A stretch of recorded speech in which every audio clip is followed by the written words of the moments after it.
Good afternoon YouTube, and today you join me back in the garage. Now we're not working on the bikes, we are doing episode 2 of the Honda S2000.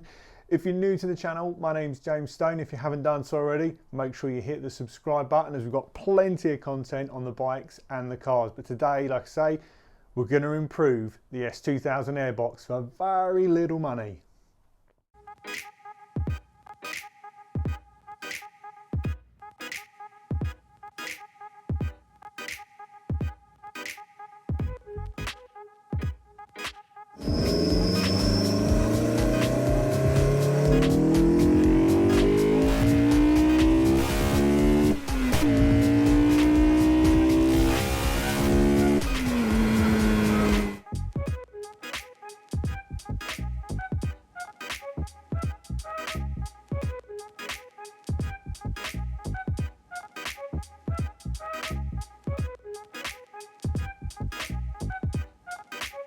For those that have followed the channel, I did say in the review we did with Matt's S2000 that I was running out of room. If I had the space, this would be going in the collection. So the problem I've now got at the moment is we are still using the old garage. It is absolutely packed in here. I've got no more room now. The cars are down the side. And even like with getting the cars out to take the hard top off has been an absolute nightmare because I had to push everything out, clear the space in the driveway. So I'm definitely still pressing forward with the new garage build. But like I say, while I've still got a bit of free time on my hands, we're going to see if we can upgrade the standard airbox, give it a better noise, better cold air intake, and like I say, for very little cost. So fingers crossed in this video, we'll be able to pull that off. So with the bonnet open, we have our first look around the engine bay. As you can see, the standard airbox is fairly decently sized. You've got a shroud in there, which stops majority of the cold air, unfortunately, coming up into the engine bay.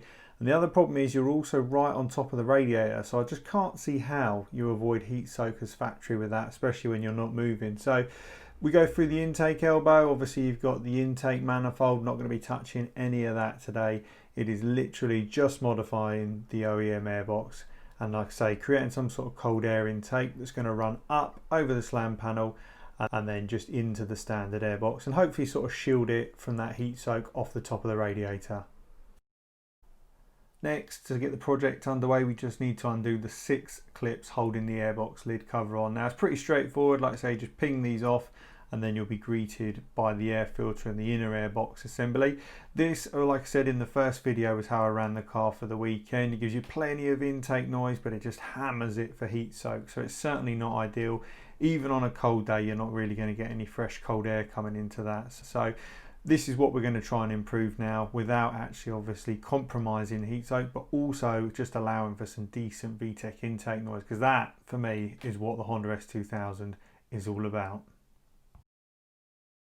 Next thing I would suggest doing is removing the sound deadening from under the bonnet. It's just held on with a couple of plastic clips. You just need a prying tool to pop those away. And it's pretty straightforward. Like I said, the beauty is you're going to just allow more of that intake noise to travel through the bonnet and you're going to hear that in the car. The side effects can be that if you've got a noisy engine or it's tappety or anything like that, you're also going to hear that because unfortunately the sound deadening will mask a lot of that with the padding that's built into it. But I've never had any issues in the past, and like I say, I can't even say I've really had any issues with hearing a noisy engine. All my motors have been pretty solid, fortunately. So that's now obviously removed, and then you just need to plug all your washer jet lines back in. So with a little eBay purchase for some plasticine online, I needed to get a rough idea of what the gap was going to be between the bonnet and obviously the top of the airbox, so I could create that seal. And this worked really well, to be honest with you. It's not massively expensive, it was only a couple of pounds to buy it. I didn't think there was going to be that much of a gap, but it was sort of anywhere from 5 to 6 centimeters from the top of the airbox to the bonnet. So the standard airbox has got plenty of sound chambers in it, and a lot of the reason behind these, and I've seen it in many cars over the years, is to do with noise emissions. So you can see this one here. It's pretty simple to remove. You can either cut it out, or if you've got like a hot gun or a solder iron like I have here, you can just melt the tabs and it simply just lifts away. And again, it's just not something we're going to need in this project because we're trying to amplify the intake noise, whereas this sort of stuff is designed to reduce it. Next part of the job is just to cut out the internal part of the lid. So you can see here I've done a quick outline with a marker pen. As they say, it's always better to measure twice, cut once. simply using a 4-inch grinder with a thin cutting disc. It was pretty easy work just to cut through that. You could use a Dremel as well, so not overly complicated. And if you're not looking to improve the cold air intake but just the VTEC intake noise, I guess you could just follow this part of the guide just to improve that sound deadening. As I'm pointing to here, you can see the ridges. I ended up using a little bit of black silicone just to fill those in so I didn't get any sort of heat soak from the engine bay.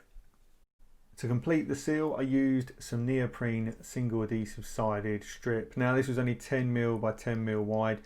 I had hoped this was going to be the perfect solution because it was really easy to apply. It was going to obviously provide a good seal against the bonnet. It was quite straightforward to obviously lay in there and just make sure that it looks pretty presentable as well. But I do also have to stress that this is pretty much my prototype. So at the end of the video, you'll see the final version. I will adjust it again. It'd be nice to make something a little bit more professional, but this car, I'm going to be completely honest, is not a pristine one, as we'll detail again towards the end of the video. But back in the engine bay, it did look pretty smart, so I was happy with it to be in there. And I thought, you know what, we'll put the phone in there with the camera on and just get a look from inside the airbox to see what it looks like once the bonnet's shut. So the first is from the back of the airbox. You can see there the bonnet goes down, just presses on it as the bonnet locks into place. And then I rotate the camera around to the front and you can see again it presses down and closes a nice seal.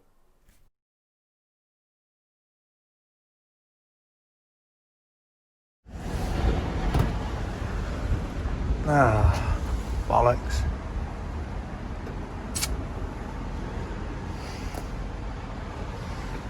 With the neoprene strip failing, unfortunately, I had to opt for making some sort of homemade brackets. And the idea behind this is they would create the gap. I would use some gold foil tape just to try and make it look at least half decent, even though it is just a prototype. It was never built to look stunning.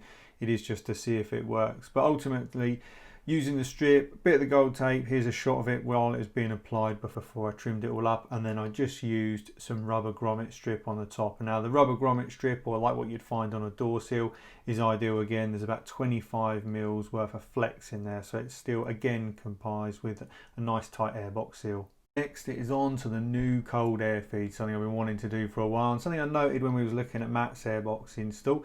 Obviously, we'll do it in CAD first, which in Stone Automotive's world is cardboard amateur design, but it means that way I'm not going to wreck a sheet steel if I get it wrong. So it's easy just to mock it up out of cardboard. If you don't like the way it fits or the way something's shaping up, just put it in the bin and start again. But the first template didn't come out too badly. As you can see from the final one, I had to shave quite a lot off the top and extend the bottom for the air feed down the bottom. But this is all part of playing around in the garage with the cardboard. I quite enjoyed the tinkering, and before anyone says it, no, I don't have a full workshop with metalwork, so unfortunately it is very much bending it with a vise and cutting it with a grinder. So you can see I've got the template marked out onto the sheet steel, and it's got the film on it at the moment, which means you don't mark it while you're working on it. If anyone wants to copy the design, I've left the measurements in there to hopefully help you guys at home if you fancy having a whirl at making one. Obviously at your own risk. Be cool to see if someone makes a better version. Leave a note in the comments if you do. And again, as I said, I haven't got a proper workshop for working with sheet metal, so it was a 4-inch grinder with a very fine cutting disc, obviously glasses, goggles, earplugs, you name it, all on. But once it was all shaped up, do you know what? I was pretty happy with it. I think it looks pretty good for the effort put in and the materials and tools that I had. And like I say, I then just covered it in the gold foil to finish it off. For those that saw the intro video, the arches are pretty bad. It's becoming really common now with the S2000, given that they're near on 20 years old like mine. Japanese cars have always suffered really badly in my experience with rust. As I say, we get a lot of salt on the road throughout our winters, and if you do drive it every day, like this clip here I'll overlay of mine, if you haven't seen the intro, they're pretty bad. So there are options. You're going to be looking at anywhere from £500 to £1,000 rear quarter to repair that, or if you're going like the James Stone build, we are going to look to put a wide arch kit on it. Now I did manage to source some fiberglass replicas. They were used, brand new, never fitted. Obviously it is quite a big job to install, so the owner was like, look, I'm not using these, they're up for sale. So we're going to have a go with that. I mean, I masking tape them in place just to get an idea. I mean, it looks obviously pretty grim in the white because it's not colour coded, but I think once they're actually painted up and blended in, they should look pretty good. And obviously they save us a fortune. It allows the car to be what I wanted it to be, which is just cheap fun. I'm going to maintain it properly, get all the bushes sorted out, but it's 150,000 miles. It's never going to be a car that's a collector's edition or one that I want to restore to the ground up, because ultimately, if I can't save the shell, I will use the engine and gearbox for something else, because I do love the F20C that's in that car. Another modification that I've got underway is removing the catalyst. Now, I'm not doing this for power or sound. It just turns out that standard S2000s now are worth £700.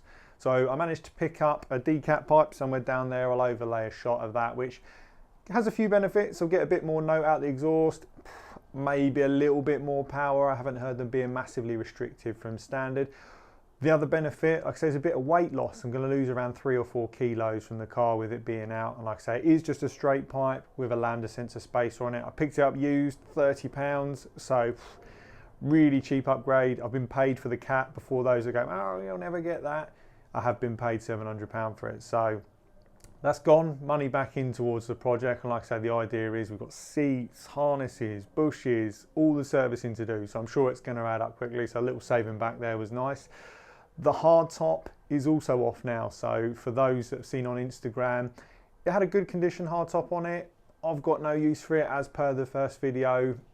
It's going to be an open top two-seater to sort of give me a feel for what a kit car is going to be like. So I didn't really have any interest in keeping it. I thought, you know what, it's got the stand, it's got the hard top, it's got the fitting kit, take it all off and obviously try and put some money back again in the kitty just to pay for the build, because like all things with the Clio, the M3, I'm sure it's going to spiral out of control. But yeah, like I say, on this video, I want to improve the intake noise without the heat soak. Like I say, hopefully I can improve on the cold air intake as well as standard, because I've had a look at it and I hope in this video we're going to be able to pull that off.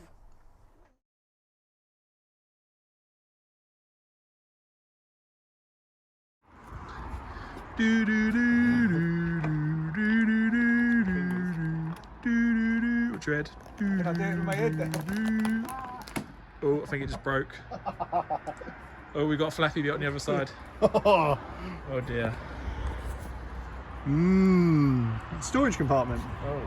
Oh. Oh dear.